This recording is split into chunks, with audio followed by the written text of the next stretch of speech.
दिसंबर 25, 1991 Moscow के Kremlin पर आखिरी बार सोवियत फ्लैग लहराया गया और एक दिन में दुनिया का सबसे बड़ा मुल्क यूएसएसआर खत्म हो गया। व्यूअर्स, ये वो कंट्री थी जो 22 मिलियन स्क्वायर किलोमीटर पर कवर करती थी और जिसके बिखरने के बाद 15 न्यू कंट्रीज एग्जिस्टेंस में आई। कैसे एक सुपर पावर 72 ईयर्स के अंदर अंदर टूट गया।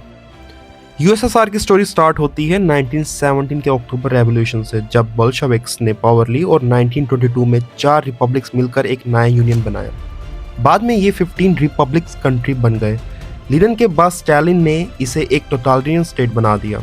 वर्ल्ड वॉर 2 के बाद यूएसएसआर यूएसए के साथ एक सुपर पावर के फेस में सामने आया, लेकिन 1980s तक डैमेजेस क्लियरली दिखने लगे थे और यहाँ से स्टार्ट होती हैं इंटरनल प्रॉब्लम्स। यूएसएसआर एक अथॉरिटेरियन सिस्टम था, सिविल लिबर्टीज नहीं, सिर्फ कम्युनिस्ट पार्टी का रूल। रशियन डोमिनेंस की वजह से बाकी रिपब्लिक्स के लोग सिस्टम से नाराज होते गए। इकोनॉमी भी खराब होती गई क्योंकि कोल्ड वॉर के दौरान डिफेंस और स्पेस रेस पे हद से ज्यादा खर्चा हुआ और अब एक्सटर्नल प्रेशर भी बढ़ने लगा। जब यूएसएसआर के लोगों ने देखा कि वेस्ट जर्मनी और फ्रांस जैसे कंट्रीज तरक्की कर रहे हैं तो उन्हें अपनी बिगड़ी हुई इकोनॉमी का एहसास होने लगा। ईस्टर्न यूरोप में रेवोल्यूशंस ने भी यूएसएसआर की ग्रिप को कमजोर कर दिया था और यहाँ आता है टर्निंग पॉइंट। गोर्बाचेव 1985 में आए और उन्होंने 2 रिफॉर्म्स लॉन्च किए, ग्लासनोस्ट और पेरेस्ट्रोइका।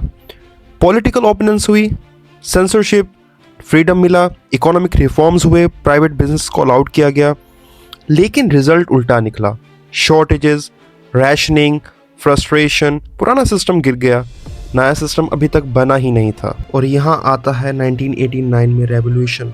पोलैंड से शुरू हुई हवा पूरे ईस्टर्न यूरोप में फैल गई। बर्लिन वॉल गिर गया, जर्मनी रीयूनाइट हो गया और कम्युनिस्ट गवर्नमेंट एक के बाद एक कोलैप्स करती गई। और अब यहाँ यूएसएसआर कोलैप्स कर चुका था। 1991 में बाल्टिक स्टेट्स और यूक्रेन ने इंडिपेंडेंस डिक्लेयर की। गोर्बाचेव एक डिसेंट्रलाइज्ड यूनियन बनाना चाहते थे, लेकिन हार्डलाइनर्स ने कूप अटेम्प्ट किया जो फेल हो गया। इसे बोरिस येल्सिन हीरो बन गए और कम्युनिस्ट पार्टी की क्रेडिबिलिटी खत्म हो गई। दिसंबर 1991 तक क्लियर था यूएसएसआर का वक्त खत्म हो चुका है। 25 दिसंबर को गोर्बाचेव ने रिजाइन कर दिया। गोर्बाचेव हीरो है या विलन? रशिया के कंजर्वेटिव्स उन्हें ट्रेटर मानते हैं, आम लोग वीक लीडर, लेकिन सच ये है कि उन्होंने कोल्ड वॉर पीसफुली एंड किया और ईस्टर्न यूरोप को फ्रीडम दी। इस वजह से उनको नोबेल प्राइज मिला। कंक्लूजन, 1922 में बना और 1991 में बिखर गया यूएसएसआर, एक सुपर पावर जो दुनिया के मैप से गायब हो गया। इसके गिरने के साथ ही कोल्ड वॉर खत्म हुई और यूएस से लोन सुपर पावर बन गया। If you did like my video, please do like and subscribe. Thank you so much for watching. Allah Hafiz.